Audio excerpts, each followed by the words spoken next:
جاننے کے لیے، کیونکہ پاکستان سے بھی کئی اس وقت موجود ہیں ایران میں. تو فیلو جرنلسٹ ہیں، سینئر اینالسٹ ہیں اویس توحید صاحب تہران میں اس وقت مجھے جوائن کر رہے ہیں پروگرام میں. آپ کے وقت کی بہت شکر گزار ہوں. اس کے ساتھ ساتھ ڈاکٹر راشد نفی صاحب سینئر اینالسٹ ہیں ایران سے، پروگرام میں جوائن کر رہے ہیں. آپ دونوں کو میں خوش آمدید کہتی ہوں. اویس صاحب ذرا آپ سے بات کا آغاز کرتے ہیں. فیلڈ مارشل کے مناظر ہم نے دیکھے، اس کے علاوہ وزیر اعظم بلاول صاحب اور کئی اہم شخصیات تھیں جو کہ وہاں پر موجود تھیں، اور یہ بھی اطلاعات آ گئیں کہ وہ وہاں سے اب واپسی کے لیے نکل گئے ہیں. انفیکٹ وزیر اعظم صاحب جو ہے وہ استنبول میں ان کا دورہ ہے، وہ وہاں چلے گئے ہیں. ڈاکٹر راشد، آپ مجھے فرمائیے گا، موجودہ جو سپریم لیڈر ہیں وہ اپنے والد کے جنازے میں شرکت کریں گے یا نہیں کریں گے؟ کیونکہ کئی ایسی رپورٹس بھی سامنے آ رہی ہیں کہ سیکیورٹی کے معاملات کو دیکھتے ہوئے وہ منظر عام پر نہیں آئیں گے، وہ اپنے والد کے جنازے میں شرکت نہیں کریں گے. اور کئی جگہوں پر یہ بھی رپورٹ ہو رہا ہے کہ شاید وہ تھوڑی دیر کے لیے جنازے میں آئیں گے اور پھر اس کے بعد چلے جائیں گے.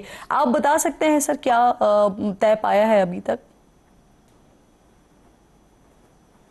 جی بسم اللہ الرحمن الرحیم. دیکھیں، اس وقت آج کی جو تقریب تھی اس کے اندر تو خود شہید سید علی خامنہئی کا جسد خاکی ایک معروف مصلی ہے جہاں پہ ان کی عید کی نماز ہوتی ہے، بہت بڑا اجتماع وہاں پہ ہوتا ہے. جی تو اسی کے ایک حصے میں ان کے جسد خاکی کو رکھا گیا تھا، اور مختلف جو سرکاری وفود تھے اور مختلف ممالک سے آئے ہوئے جو بڑی بڑی شخصیات جن میں علماء اور اسکالرز وغیرہ شامل تھے، ان کو موقع دیا گیا تھا کہ وہ وہاں سے ان کے اس جگہ سے قریب سے ان کو خراج عقیدت پیش کریں. ایک بڑا خوبصورت انداز سے وہ ایک اسٹیج سجایا گیا تھا، یقیناً آپ لوگوں نے، آپ کے ناظرین نے بھی دیکھا ہوگا.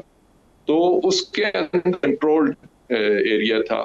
کنٹرول مراد یہ ہے کہ جو اس بڑے ایریا کے اندر ایک بلڈنگ تھی، اس کے اندر یہ سارا پروگرام یا یہ سارے امور انجام پائے. اس کے اندر اوپنلی کچھ لوگوں کو دکھایا بھی جا رہا ہے اور کچھ کو شاید نہ بھی دکھایا جائے، اور نہ دکھائے جانے والوں میں اس بات کا بھی امکان ہے کہ موجودہ رہبر جو ہیں وہ آئے بھی ہوں، انہوں نے اپنے والد کی اس میں شرکت بھی کی ہو، لیکن شاید میڈیا نے اس کو کور نہ کیا ہو. یہ میں اپنا امکان ظاہر کر رہا ہوں، یقینی بات نہیں کر رہا.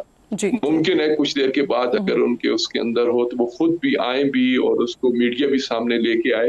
ابھی تک تو ہمارے جیسے لوگوں کے پاس، میڈیا کے پاس تو یہی ہے کہ وہ امکان ہے کہ وہ تشریف لائیں گے.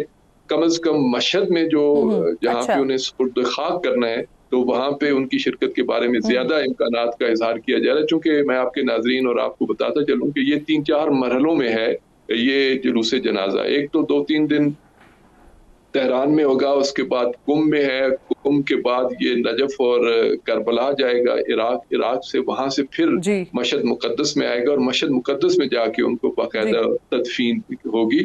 تو امکان یہ ہے کہ مشہد میں سید بالکل آپ کی بات درست ہے، میں نے بھی وہ سارا کا سارا معاملہ بتایا. اچھا مجھے سر اگر آپ یہ بھی بتا سکیں کہ اگر مشہد ہی دوبارہ جنازہ آتا ہے اور پھر یہیں پر ہی سارے معاملات ہوتے ہیں تدفین کے، تو یہ فرمائیے گا کہ کیا یہاں پر مشتبہ خامنہئی خود پھر نماز جنازہ پڑھائیں گے؟ کیونکہ یہ بھی ابھی کلیئر نہیں ہو رہا ہے. ایک سینئر عالم کے بارے میں کہا جا رہا ہے وہ جنازہ پڑھائیں گے. جی میں نے آپ سے عرض کیا نا کہ اب تک تو صرف اندازے ہیں، چونکہ باقاعدہ آفیشلی کوئی چیز اناؤنس نہیں ہوئی کہ مشہد میں نماز جنازہ کون پڑھائیں گے. لیکن عوامی خواہش بھی ہے اور عالمی سطح پہ بھی لوگ اس کے انتظار کر رہے ہیں کہ خود سید مجتبیٰ جو ہیں خامنہئی وہ نماز جنازہ پڑھائیں. لیکن میں نے جیسے ممکن ہے تہران کے اندر بھی وہ کسی ایونٹ میں شریک ہو جائیں یا قم کے اندر یا مشہد کے اندر، تو یہ ابھی سب امکانات ہیں. کیونکہ یہاں پہ اوورال کسی کو بھی مجھے یہ بھی فرمائیے گا راشد صاحب، یہ بھی فرمائیے گا سر کہ جس طرح سے ابھی جو یہ سلسلہ جنازے کے دوران کیا کسی قسم کی اسرائیل کی طرف سے کوئی حملہ وغیرہ بھی ہو سکتا ہے، کوئی کوشش کی جا سکتی ہے، اس طرح کا کوئی خدشہ موجود ہے؟ کیونکہ جب میں اور آپ بات کریں تو اب سے کچھ لمحات پہلے IRGC کی طرف سے ایک اسٹیٹمنٹ سامنے آیا ہے کہ اگر ہماری مقدس ہستیوں کی بے حرمتی کی کوشش کی گئی تو اس کا جواب بہت خطرناک ہوگا. یعنی کہ کوئی نہ کوئی خدشات یا کوئی نہ کوئی ایسے سیکورٹی تھریٹس کیا اسرائیل کی طرف سے موجود ہیں جو اس پر بڑی وضاحت کے ساتھ پیغام دے دیا گیا آگے؟ جی ہاں، آپ نے درست نشاندہی کی. سپاہی پاسداران انقلاب اسلامی کی طرف سے رد عمل سامنے آیا ہے اور یقیناً ان کے پاس رپورٹس بھی ہوں گی. لیکن میں اپنے تجزیے کے طور پہ یہ عرض کر سکتا ہوں کہ اسرائیل کی جو ماہیت ہے اور جو زائنسٹ نظریات ہیں اس کے مطابق تو ہر جگہ پہ کسی وقت بھی کسی کو بھی نشانہ بنایا جا سکتا ہے. جو 70,000 غریب اور بے گھر اہل غزہ کو جس نے نہیں بخشا اور اب بھی معصوم بچوں کا قتل عام کر رہا ہے، تو اس سے تو کسی چیز کی بھی توقع کی جا سکتی ہے. ایران تو ان کے لیے سب سے بڑی رکاوٹ ہے، ایک بہت بڑی ہرڈل ہے ان کے جو یعنی یہ نظریات سیکورٹی ہیں. تھریٹ اس وقت موجود ہے. راشد صاحب ساتھ ہی موجود رہیے سر. جی بالکل ٹھیک، ساتھ ہی موجود رہیے. اویس توحید صاحب بھی جوائن کر چکے ہیں. بہت شکریہ اویس صاحب. یقیناً جو اس وقت وہاں پر مناظر ہیں میں دیکھ بھی رہی ہوں، صبح سے فالو بھی کر رہی ہوں، اور بتایا یہ جا رہا ہے کہ وہاں پر جو پاکستانی صحافی ہیں ان کو باقاعدہ طور پر جس طرح سے ایرانی عوام مل رہی ہے یا ایک سوگ کی کیفیت ہے وہاں پر، لیکن ایرانی عوام یہ بتا رہی ہے پاکستانی جتنے بھی صحافی ہیں ان کو کہ وہ سمجھتے ہیں اس بات کو کہ سب سے بڑا کردار پاکستان نے ادا کیا ہے. اور پھر اسی کردار کو دیکھتے ہوئے جس طرح سے ہماری پوری کی پوری آلموسٹ قیادت وہاں پر موجود، وزیر اعظم صاحب بھی، فیلڈ مارشل بھی، دیگر اعلیٰ سطحی قیادت بھی، ایک بڑا اسٹرانگ میسج بھی گیا ہے. اس کے علاوہ بھی پھر ہم دیکھ رہے ہیں کہ وہاں پر 90 سے زائد ممالک کے وفود ہیں جن کی شرکت یا ہونی ہے یا ہو چکی ہے. آپ نے کیا دیکھا سر؟ نہیں کرن، دیکھیں آپ نے اپنے ابتدائیے میں تو سارا بیان کر دیا کہ ایک اسٹرانگ میسج گیا ہے کہ ہمارے فیلڈ مارشل جنرل ناصر منیر، پوری سیاسی قیادت، خود یوسف رضا گیلانی اور فیصل کنڈی صاحب کل میرے ساتھ جہاز میں ہی تھے جب یہاں پہ میں تہران میں لینڈ کیا ہوں.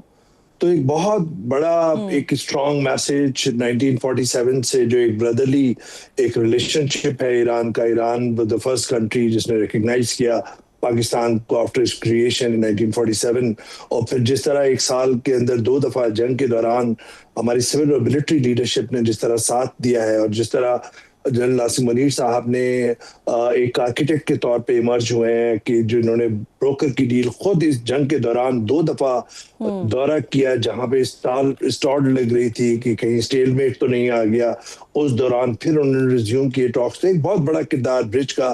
اور آج میں آپ کو وہ مناظر بتاتا ہوں، تجزیہ رہنے دیتے ہیں، جو میں پورے شہر کا ایک دورہ کیا میں نے 2-2.5-3 گھنٹے کے لگ بھگ، اور اپ اسکیل ایریاز میں گیا، اور جو لوگ ہیں گروپس کے اندر وہ ملک کے مختلف حصوں سے، قصبوں سے، دیہاتوں سے، شہروں سے وہ اب آنا شروع ہو گئے ہیں. زیادہ تر سیاہ لباس میں ملبوس ہیں، اور ہزاروں کی تعداد میں پوسٹرز، بینرز اور سینگز جو آیت اللہ خمینائی صاحب شہید کی وہ وہاں پر آویزہ ہیں.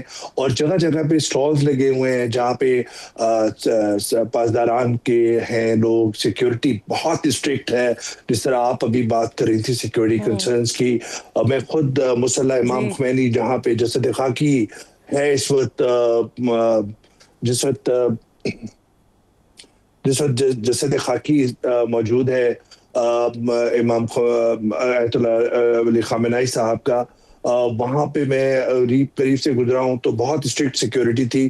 اور جو ایک گرینڈ فیئرول دینے کا جو ہے اس پوری قوم کا، میں نے اور لیڈران کے اتنے نہیں دیکھے. ہاں، شہیدوں کے جو IRGC کے لیڈران ہیں، سیاسی قیادت ہے، لارجانی صاحب شہید کی تصویریں دیکھی ہیں، لیکن زیادہ تر جو ہے آیت اللہ خمینائی جنہوں نے 36 سال تک جو ایک مشکل حالات کے اندر ایرانی قوم کو اور ایران کی جو ایک بہت ہی مشکل حالات تھے اس کے اندر جس طرح گائیڈ کیا ہے، وہی ایک گرینڈ فیئرویل دینا چاہ رہے ہیں. اور دوسرا جو ایک عام تاثر مغربی ملکوں کے اندر ہے کہ جی یہاں پہ کوئی خواتین جو ہیں ساری حجاب کے اندر ہیں. ایسا بھی نہیں دیکھا میں نے. لڑکیاں نارمل جینز ٹی شرٹس کے اندر بھی دیکھا، اور لڑکوں کے ساتھ کھڑی ہوئی ہیں گروپس کے اندر، اپ اسکیل ایریاز کے اندر، چوراہوں کے اوپر موٹر سائیکلیں چلا رہی ہیں. تو وہ، اور دوسرا ایک دیواروں پر میں نے گریفٹی دیکھی کہ ابھی تک امریکہ مرد آباد کے نعرے لکھے ہوئے ہیں پرشین کے اندر، اور پھر ساتھ میں کہ ہمارے رہبر، جی بالکل، اور ساتھ میں جو ہے وہ کہ جو دشمن ملک ہے امریکہ، اس نے ہمارے رہبر کو شہید کیا. تو کل 4 اور 5 تاریخ کو ایک اور بھی بڑی اہم سچویشن جو آپ نے جس طرف آپ نے اشارہ کیا کہ ایک سلسلہ چل رہا ہے سیاسی چیلنجز، سماجی چیلنجز، اور اس وقت جب آخری رسومات ہو رہی ہیں شہید سید آیت اللہ علی خامنہئی کی، تو اس وقت بھی یہ سماجی اور سیاسی چیلنجز تو موجود ہیں ایران میں.